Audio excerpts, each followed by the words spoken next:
હાલો friend, જય શ્રી કૃષ્ણ.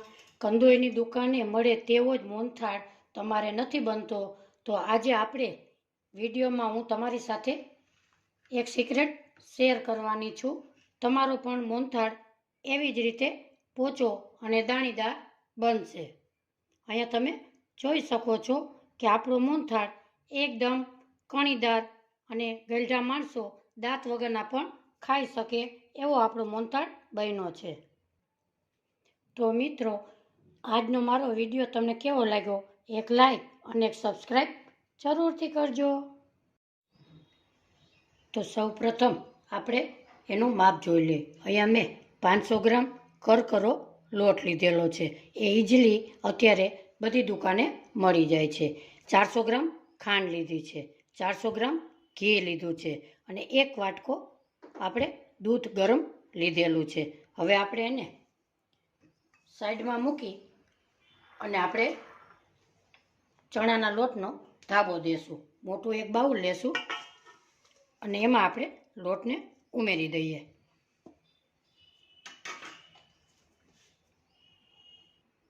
આપણે હવે આપણું દૂધ ગરમ જ છે, નવશેકું. એમાં આપણે 1 ચમચો ઘી 400 ગ્રામ લીધું હતું એમાં આપણે ઉમેરી દઈએ. હવે એને આપણે મિક્સ કરી લઈએ. હવે આપણે થોડું થોડું નાખી અને ધાબો દઈ દઈએ આવી રીતે. હવે આપણે આમાંથી અડધું દૂધ ઉમેરીશું અને અડધું દૂધ આપણે રાખીશું. એને આપણે છેલ્લે ઉપયોગ કરી લેશું. એને હવે આપણે મિક્સ આવી રીતે ધાબો દઈ દઈએ. આ પ્રથમ લોટમાં આપણે ધાબો દઈ થોડું થોડું ઘી અને મિક્સ કરી આપણે ધાબો દેશું. મિક્સ એકદમ કરી લેશું. આ પ્રોસેસ કરવી ફરજિયાત છે. પ્રોસેસ કરશો એટલે તમારો મોહનથાળ એકદમ કણીદાર બનશે અને આપણે ધાબો આને દીધો કહેવાય. એકદમ લોટને મસળી લેશું. આવી રીતે લોટને એકદમ મસળશું એટલે આપણો મોહનથાળ એકદમ પોચો રૂ જેવો અને કણીદાર બનશે. આવી રીતે એકદમ સરસ ધાબો દઈ દેશું અને 10 મિનિટ આવી રીતે આપણે એને રહેવા દેશું. હવે આપણે આને ઢાંકી અને 10 મિનિટ રહેવા દેશું. અહીંયા આપણે 10 થી 20 મિનિટ જેવું થઈ ગયું છે. આપણો ધાબો એકદમ સરસ કણીદાર લોટમાં બની ગયો છે. હવે આપણે કંદોઈ લોકો પણ આવી જ રીતે મોહનથાળને બનાવે છે એટલે એનો મોહનથાળ એકદમ સોફ્ટ અને કણીદાર બને છે. હવે આપણે એક આંક લેશું ઘઉંના લોટનો, એમાં આપણે નાખી દેશું અને ચાળી લેશું. આવી રીતે અહીંયા માથે ઉપર ઓલા ગાંઠા હોય એને આવી રીતે આપણે એકદમ ઘસી અને કાઢી લેશું. તમે જોઈ શકો છો કે આપણો એકદમ કણીદાર લોટ આપણો બને છે. આપણો મોહનથાળ એકદમ કણીદાર આવી જ રીતે બનશે. બધા લોટને આપણે ચાળી લઈએ. આપણો લોટ એકદમ કણીદાર બધોય ચલાઈ ગયો છે. હવે આપણે આગળ ઘીની પ્રોસેસ કરીશું. આપણે અહીંયા ગેસ ઉપર એક પેન મૂકેલી છે. એમાં આપણે આ 400 ગ્રામ ઘી હતું એમાં આપણે થોડુંક એવું રાખીશું અને બીજું બધું અંદર ઉમેરી દઈશું. ઘીને મેલ્ટ થવા દેશું. ઘી ગરમ થાય ત્યારે જ આપણે લોટને ઉમેરવાનો છે. આપણું ઘી અહીંયા એકદમ સરસ ગરમ થઈ ગયું છે. હવે આપણે લોટને અંદર ઉમેરી દઈએ. મિત્રો, આ નાની નાની ટિપ્સ તમે જોઈ લેશો તો આપણો મોહનથાળ એકદમ કણીદાર જ બનશે. હવે આને આપણે મિક્સ કરી લઈએ. થોડી વાર તમને એવું લાગે કે કઠણ છે પણ પછી ઘી રિલીઝ થશે એટલે આપણું એકદમ નરમ થઈ જશે. આવી રીતે સતત હલાવતા રહેશું. ગેસની ફ્લેમ આપણે તેવી રાખીશું.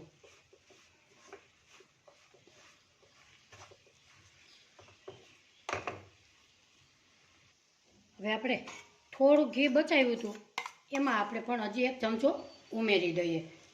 એકદમ સ્લો ગેસ રાખીશું તો જ આપણો મોહનથાળ એકદમ સરસ શેકાય અને બને છે અને આપણો મોહનથાળ એકદમ કણીદાર સરસ બને છે.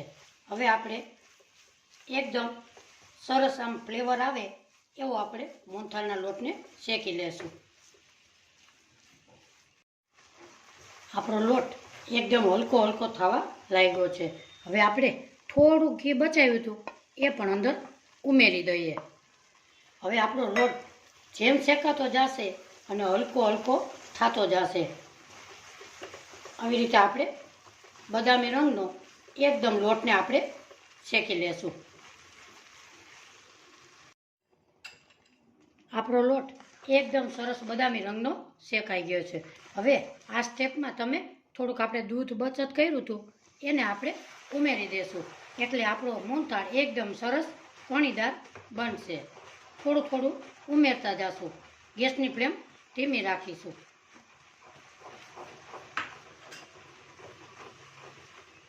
બે મિનિટ આવી રીતે એકદમ ઉભરાય અને સરસ એકદમ કણીદાર બની જાય છે.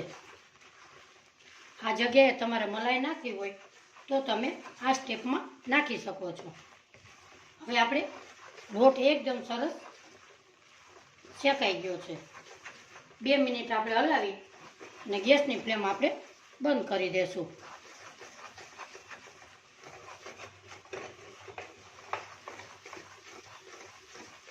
આપણો લોટ એકદમ સરસ બદામી રંગનો શેકાઈ ગયો છે. હવે આપણે ગેસની ફ્લેમ બંધ કરી દેશું. હવે આપણે ગેસથી નીચે આને ઉતારી લેશું. વચ્ચે વચ્ચે 2 મિનિટ આવી રીતે હલાવતા રહેશું. હવે આપણે ચાસણી લેશું. ચાસણી માટે ગેસ માથે એક બાઉલ મૂકશું. એમાં આપણે ખાંડ ઉમેરીશું. હવે એનો અડધો કપ જેટલી ખાંડ છે એની અડધી પાણી ઉમેરીશું, અથવા ખાંડ ડૂબે એટલું આપણે પાણી ઉમેરીશું. હવે એને આપણે એક તારની ચાસણી લેશું. આવી રીતે આપણે સતત ખાંડને ઓગળે ત્યાં સુધી આપણે હલાવતા રહેશું. જો તમે વધારે મોહનથાળ ગળ્યો ખાતા હોય તો વધારે ઓછી ખાંડને તમે કરી શકો છો. આવી રીતે આપણે ખાંડ આપણી એકદમ મેલ્ટ થવા લાગી છે. આપણે હવે ચાસણી એકદમ આવી ગઈ છે. હવે આપણે 1 મિનિટ આવી રીતે જોશું કે આપણી ચાસણી તાર તૂટે નહીં, એટલે આપણી ચાસણી બરોબર બની ગઈ છે. એક તારની ચાસણી આપણી બરોબર બની ગઈ છે. તમને એમાં એક તારમાં ન ખબર પડે તો થોડુંક એવું પાણી લેવાનું અને પાણીના આમાં ડ્રોપ્સ તમારે ચાસણીના નાખવાના અને તમારે આમાં જોવાનું. જો એ ગોળી વળી જાય તો આપણી ચાસણી પરફેક્ટ છે. તો આપણી ચાસણી અહીંયા બરોબર કમ્પ્લીટ તૈયાર થઈ ગઈ છે. હવે આપણે ગેસની ફ્લેમ બંધ કરી દીધી છે અને આ ચાસણીને 2 મિનિટ ઠંડી થવા દેશું. તમારે કલર ઉમેરવો હોય તો તમે ચાસણીની અંદર ફૂડ કલર અંદર ઉમેરી દેશો. તમારે કેસર નાખવું હોય તો પણ તમે નાખી શકો છો. એને આપણે મિક્સ કરી લઈએ. અહીંયા આપણે ચાસણીમાં કલર નાખ્યો છે તો આપણે હવે પાણીમાં જોઈ લઈએ તો તમને આ કલરવાળી ચાસણી એકદમ પરફેક્ટ કલર દેખાશે. આપણે જોઈ શકીએ છીએ કે આપણી એકદમ ચાસણી પરફેક્ટ છે. આપણે ચાસણીને 2 મિનિટ ઠંડી થઈ ગઈ છે. હવે આપણે ચાસણીને મોહનથાળમાં મિક્સ કરી દઈએ. હવે આપણે એને હલાવી લઈએ.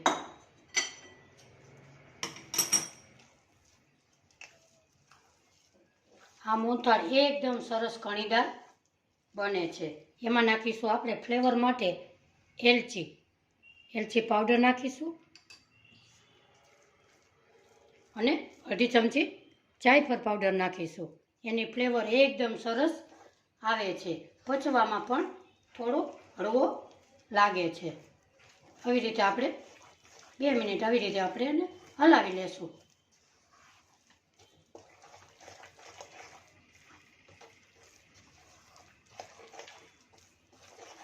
2 મિનિટ આમાં આપણે રહેવા દેશું અને થાળીમાં ઘીને આપણે ગ્રીસ કરી લઈએ. હવે આપણે એક થાળી લેશું, એમાં ઘીને આપણે ગ્રીસ કરેલું છે, એમાં આપણે મોહનથાળનું બેટર છે એ બધું અંદર નાખી દેશું. એને હવે આવી રીતે આપણે પાથરી દેશું. આ મોહનથાળ તમે એકવાર ચોક્કસથી ટ્રાય કરજો. એકદમ કણીદાર, દાંત વગરના પણ તમે લોકો ખાઈ શકે છે. એમાં નાખીશું આપણે પિસ્તા, માથે નાખીશું આપણે બદામ.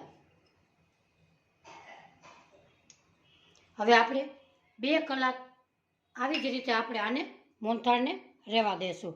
પછી આપણે એના કટ કરીશું. આપણો મોહનથાળ 2 કલાક ઠંડો થઈ ગયો છે. હવે તમે આવી રીતે આપણે એને એકદમ આવી રીતે કાપા પાડી લેશું. તમે ગમે તેવા શેપ આપી શકો છો તમારા ઈચ્છા મુજબ.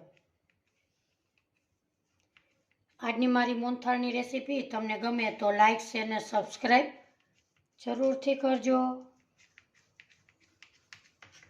આવી રીતે આપણે કાપા પાડી લઈએ.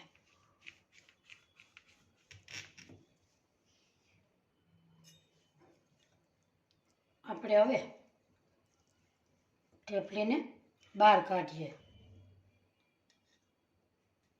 આજની મારી રેસીપી તમને ગમે તો કોમેન્ટ બોક્સમાં જરૂરથી જણાવજો. આજની મારી રેસીપી તમને કેવી લાગી. ફરી મળીશું એક નવી રેસીપી સાથે. ત્યાં સુધી બધાને મારા જય શ્રી કૃષ્ણ.